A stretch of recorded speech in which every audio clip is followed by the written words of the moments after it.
Captain Bradford and Jerry Hall are about to begin the test flight, which they hope will lay the foundation for their ultimate escape. Then, following the escape, Captain Bradford's formula will be used to gain possession of the Magic Island and force the Euclideans to give up their mad scheme of world terrorism. Down in the strange underwater city of Euclidia, 400 feet below the surface of the ocean, Jerry and the captain are standing in the immense rocket ship chamber, examining one of the 1,000-mile-an-hour planes, which is also a submarine. Cheops, the master builder of Euclidia, explains something of the weird plane's action as they wait for Thales, the Euclidean electrical expert. Thales will accompany them on their first ride in the rocket ship.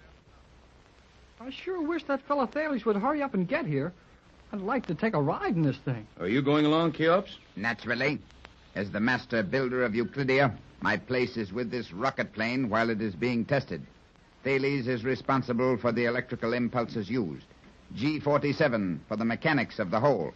And mine is the responsibility for the construction of the plane. Well, the captain's going to try and find out what's wrong with these things. Well, not exactly that, Jerry. G47 merely asked me to make some test runs in these ships and see if I could discover any weakness in them. All of which is most ridiculous. If the Euclideans can find no flaw in their work, how can you, a mere engineer in your world, hope to discover what we of Euclidia's great scientific fountainhead have overlooked? Oh, you think Tex isn't as smart as you are, huh? Steady, Jerry. Have no fear, Captain. Nothing this prattling young fool could say would make me angry. It merely annoys me. Okay, I'll keep still. Might be just as well. All right, I won't say anything more about it. But I can go right on thinking the captain's smarter than you are. You will confine yourself to thinking at once. Is the rocket plane prepared? How do you do, Thales? The plane is prepared for 500 miles, 1/2 hour of flying. So, G47 puts little trust in our dear captain? Obviously, the orders are to remain within 100 miles of Euclidia, conducting our experiments while circling at altitudes not to exceed 50,000 feet. Excellent. That will make it rather difficult for you to attempt any trickery, Captain. Decidedly so. We're not to exceed 50,000 feet in altitude. Correct. But we could exceed that. I mean, these planes will fly at altitudes greater than 50,000 feet. Naturally.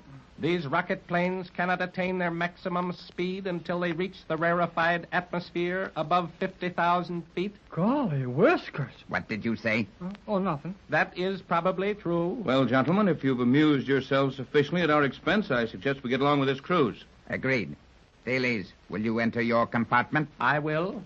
Bradford and Hall will sit behind me in the gas chamber. You, Cheops, will occupy the stern section.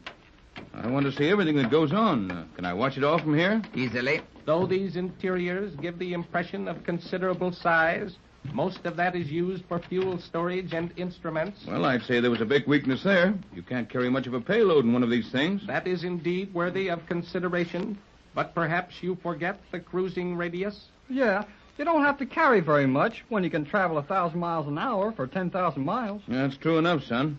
Well, are we all set? I am ready. Ready here. You may all relax in your compartments. There is no appreciable sensation involved.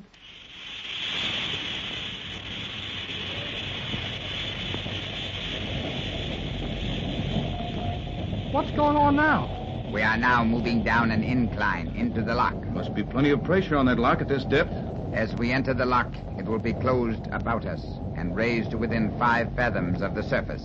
At that point, the pressures within the lock and without will be equalized, and our rocket plane will slip out into the water. The rocket plane acts as well as a submarine as it does as an airship? Yes, though at moderate speeds. Something slow like 50 or 75 miles an hour underwater, huh? Precisely. That's plenty fast for us.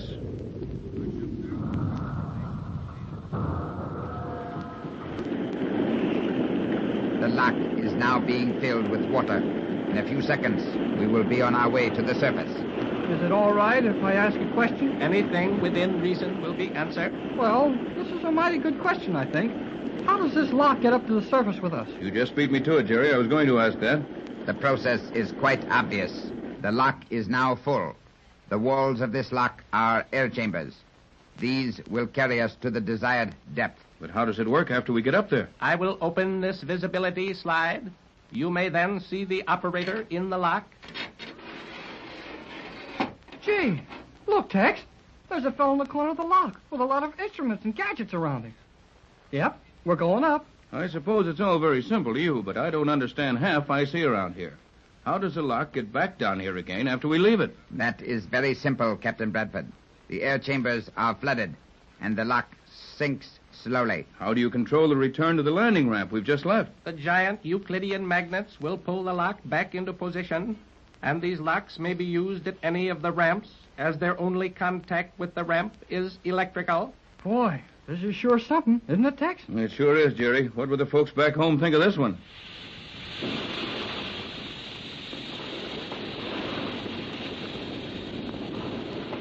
We will now leave the lock. In a few seconds, we will proceed under our own power. Well, let's not waste much time using this thing as a submarine. I want to see how it works as an airship. I'm a little impatient for that myself, kid. We are now free of the lock. Gee, can we go up to the surface now? One moment. It is necessary to observe the surface of the water for a considerable distance. Might be a good idea to make sure no one is watching us at that. I am now using the prism reflectors. The surface is clear of all shipping within a radius of 100 miles. You can see 100 miles in all directions with that thing? Naturally not. Then how does it work? On the principle of the electric eye, this instrument transmits a constant beam in all directions. It has an effective range of 100 miles. If the beam is not interrupted, there is no magnetic or metallic body within that range. Hey, but how about Euclidia? We're not more than a few hundred feet from that place, and it's got magnets all over it. This beam is refracted along the surface of the water only. We would receive no impulses from a depth of more than 3 fathoms. How about a submarine? The speed of submarines from your world is so ridiculously low, and their clumsy shape so easily identified, that the main control room on Euclidia would have notified us when such a vessel was within 200 miles. Are you prepared to rise to the surface? I am prepared. Proceed.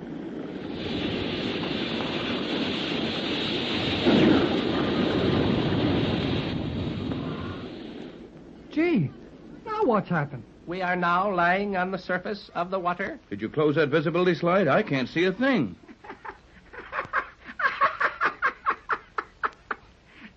Did you think we would burst out of the water for a chance observer to see? I thought you said we were safe. Nothing is left to chance on Euclidia. Well, I still can't figure it out. What has the fact that I can't see anything got to do with our safety? We are surrounded by a ring of magnetic fog. This plane has created its own fog ring instantly? Precisely. I'll say it was precisely. Are you ready for the air fins? Ready. Are the wings going out now? They are. You will be able to see them once we are in the air, and there is no further need of the fog ring. The fins are in place. Very well. I will dissolve the fog ring.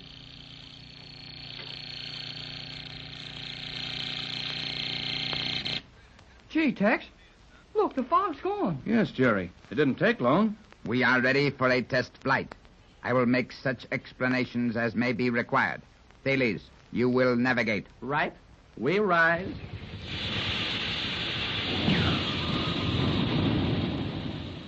Oh, boy, we're flying. What's our speed, Cheops? We are flying at the rate of 500 miles an hour and gaining altitude at the rate of 4,000 feet per minute. 4,000 feet of climb a minute, and we can't even feel it. Well, these chairs of ours are on universal joints, just like they were in the regular submarines. Precisely.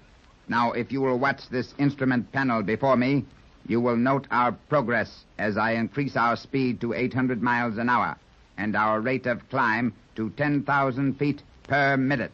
10,000 feet a minute? Observe the instruments. But, hey, 10,000 feet a minute. That's pretty near straight up. It might be, Jerry, if our forward speed wasn't so terrific. Precisely. We progress forward 702,000 feet while climbing only 10,000 feet in 60 seconds.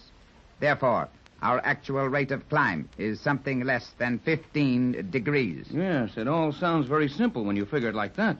But what I can't understand is how this compressed gas you use for fuel will drive this huge metal contrivance upward at 15 degrees and forward at 800 miles an hour and do it all noiselessly. The gas is very simple.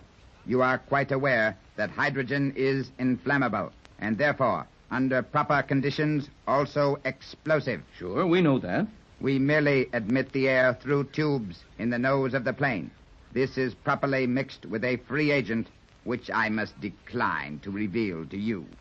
And as the gas is released through tubes in the stern, it mixes with natural hydrogen in the air, causing a series of explosions. But golly, we can't hear these explosions. Well, I'm not enough of a lightning calculator to have it all figured out in my head. But it seems to me that we must be traveling at approximately the speed of sound. You mean we're going as fast as sound travels? The captain is correct. Our speed is almost identical with the speed of sound at this temperature and this altitude. However, even if we could remain stationary during the discharge of the gas, you would not be conscious of it, as the explosions are continuous and do not disturb the air within this plane. Boy, this is sure some airship. More than that, Jerry. We're taking a trip we can remember for a long time. Silence. What's the matter? Silence. There is a disturbance on the radiograph. I will establish communications with Euclidia. Straighter plane, X1, reporting. Straighter plane, X1, to Euclidia. There is a disturbance on our radiograph. Instructions.